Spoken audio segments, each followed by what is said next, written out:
One of Langston Hughes' finest essays appeared in The Nation in 1926, entitled The Negro Artist and Racial Mountain.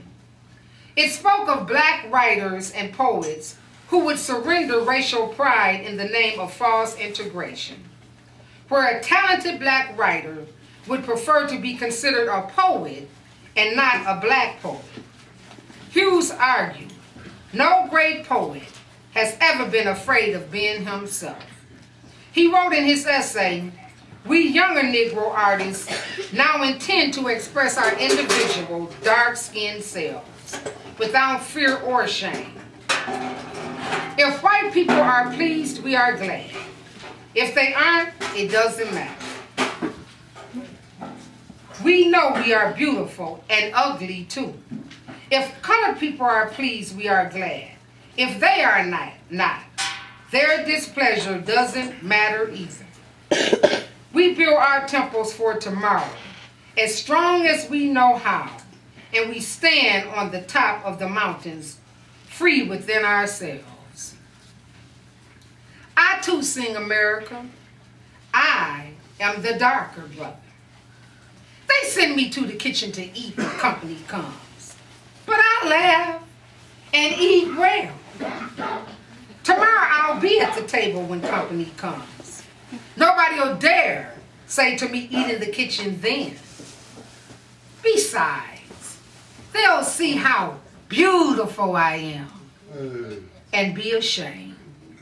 I too sing America. In 1923, Hughes traveled abroad on a freighter to Senegal, Nigeria, the Cameroons, Belgium, Congo, Angola, Guinea, in Africa, and later to Italy, France, Russia, and Spain.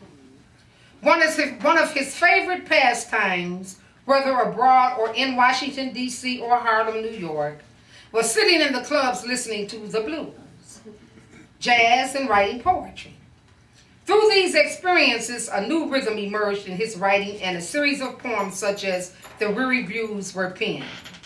He returned to Harlem in 1924, the period known as the Harlem Renaissance. Yeah.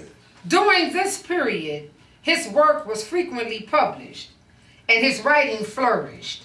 In 1925, he moved to Washington, D.C., still spending more time in blues and jazz clubs. He said, I tried to write poems like the songs they sang on 7th Street. These songs had the pulse and beat of the people who keep on coming. At the same time, Hughes accepted a job with Dr. Carter C. Goodson, editor of the Journal of Negro Life and History and founder of Black History Week in 1926. He returned to his beloved Harlem a year later. Langston Hughes received a scholarship to Lincoln University in Pennsylvania, where he received his BA degree in 1929. In 1943, he was awarded an honorary literary degree by his alma mater, a Guggenheim Fellowship in 1935, and a Rosenwald Fellowship in 1940. Based on a conversation with a man he knew in Harlem, in a Harlem bar, he created a character known as My Simple-Minded Friend in a series of essays in the form of a dialogue. Yeah. In 1950, he named his lovable character Jesse B. Simple and authored a series of books on him. Yes, he did. Langston Hughes was a prolific writer. In his 40-odd years between his first book in 1926 and in his death in 1967, he devoted his life to writing and lecturing. He wrote 16 books of poems, 2 novels, 3 collections of short stories, 4 volumes of editorials and documentary fiction, 20 plays, children's poetry, musicals and operas, 3 biographies, a dozen radio and television scripts, and a dozen magazine articles. In addition, he edited 7 anthologies. The long and the distinguished list of Hughes' works include Not Without Laughter, 1930, The Big C, 1940. I Wonder as I Wander, 1956. The Negro Mother and Other Dramatic Recitations in 1931. The Dream Keeper in 1932. Shakespeare in Harlem in 1942.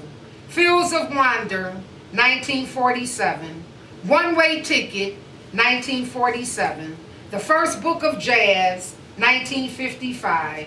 Tambourines to Glory, 1958. Selected Poems, 1959. The Best of Simple, 1961. He edited several anthologies in an attempt to popularize artists, authors, and their works. Some of these are An African Treasury, 1960. Poems from Black Africa, 1963. New Negro Poets USA, 1964. And the Best Short Stories by Negro Writers in 1967.